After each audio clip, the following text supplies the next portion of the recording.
if I don't hold the belief personally, or if I didn't learn it from personal experience, I know where it came from, who tried to teach me that, whether their intentions for me were good or bad.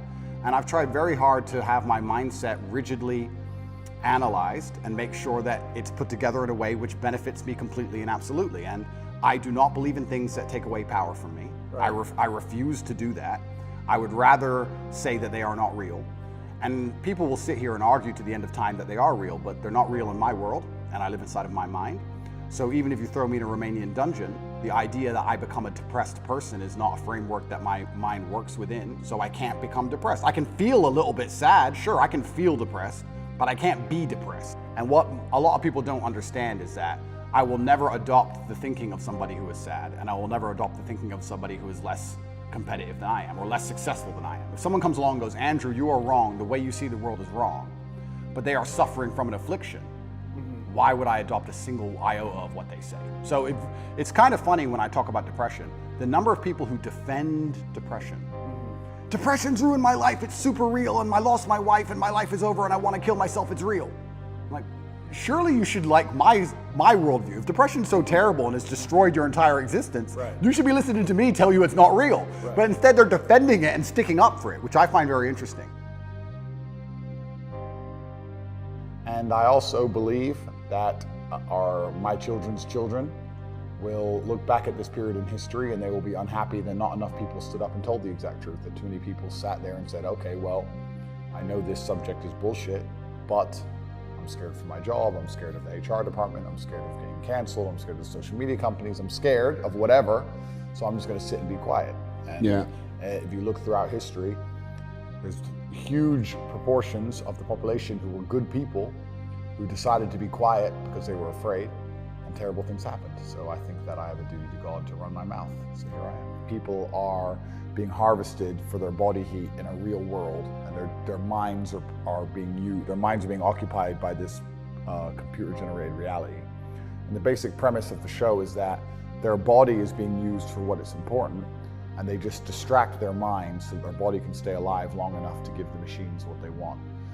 And I really truly believe that's a perfect analogy for the world today. We live in a world where people are being extracted for their value, their physical value, whether you're digging holes or carrying garbage or whatever.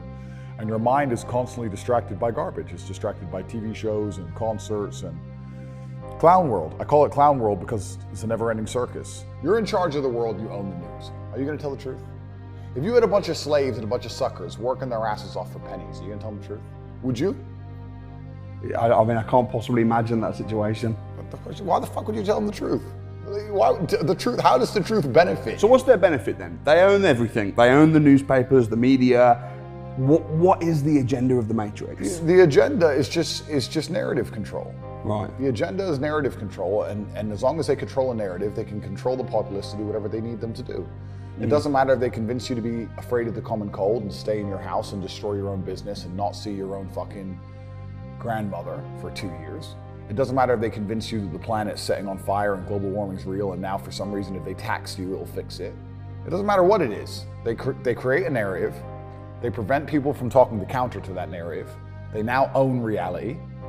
You change all the Google search results, everything online says a certain thing must be true, and then you weaponize it for your own benefit, whether it's higher tax rates or more control over our movement or giving people's freedoms away, etc. The world used to be based on freedom, especially in the Western world. If someone were to say to me, Andrew, take this pill and your unresolved fear will vanish, I would say absolutely and utterly not. That's not fun.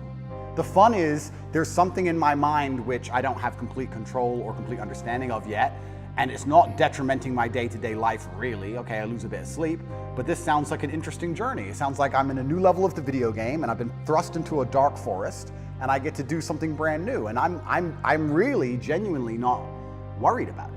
You're not, yeah, you shouldn't be worried about it. It's just where you are. I'm not worried about it, and I'm also not like, oh, I need to fix this. I don't care. I'll have nightmares, and I'll wake up, and I'll either go back to sleep or I'll continue to work, and that's life.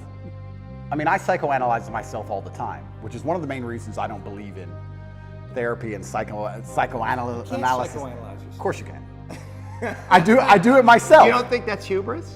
No, That you can know your own mind, that you don't need reflection from others to see yourself, that you can see yourself perfectly. I think that, no, I don't think I can see myself perfectly, but I think that life is a perfect reflection. But why not get help? Why not? Like, Because then it becomes a crutch.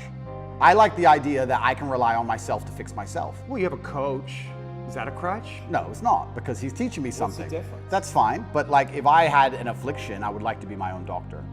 And I think with your mind, you can do a lot of it yourself. And I think if you have a very strict framework in how you measure how successful you are as a human, and I do it through competence and achievement, I say, which mindset do I need to achieve as much as I can possibly achieve? Right. And I can measure that in real time. I can measure that in literally dollars and world championship title belts. I can literally measure the success. I'll say, okay, well then this is the mindset I need to have to be as successful as possible. Anything that's deviating me away from that needs to be addressed and concerned and dealt with, and I can do that myself. And I think the fear that if it's fear that's waking me up from nightmares now, it's just because I understand there's a very big apparatus, a very big enemy which I cannot destroy and I cannot beat coming to get me. Why are they so worried about being afraid? Why are they so worried about? I was afraid every time I fought. Yeah. I fought anyway. Yeah. Like I don't let fear guide what I'm going to do. I do what I'm supposed to do regardless of how I feel. So I don't see anything wrong with feeling fearful. I don't see anything wrong with feeling stressed or under pressure or anxious. All these things men are trying to get rid of. And I talk about men specifically. I gender this because I'm a man. I don't know how it feels to be a woman.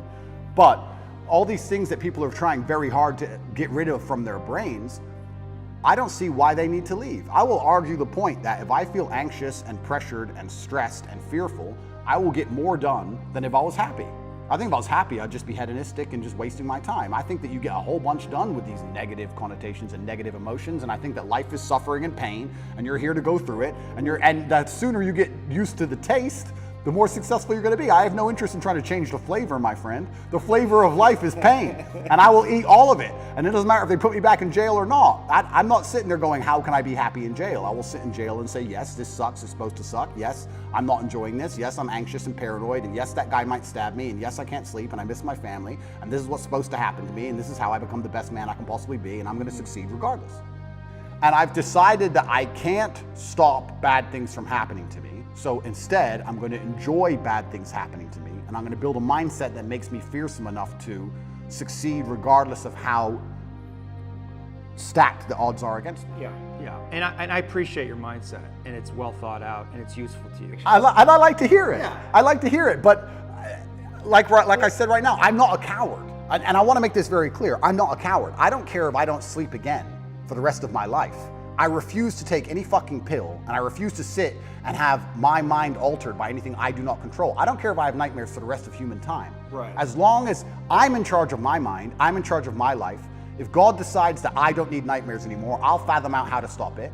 If God decides I need to wake up in the middle of the night in a sweat, fearful or afraid they're coming to get me, then that's God's plan for me, and that's what I'm going to deal with. I'm not a coward. I'm not afraid of any of these things. I'm not afraid of feeling bad. I'm not afraid of anxiety. I'm not afraid of panic. This is one of the things I think a lot of men out there struggle with, is they're so worried and afraid of bad feelings.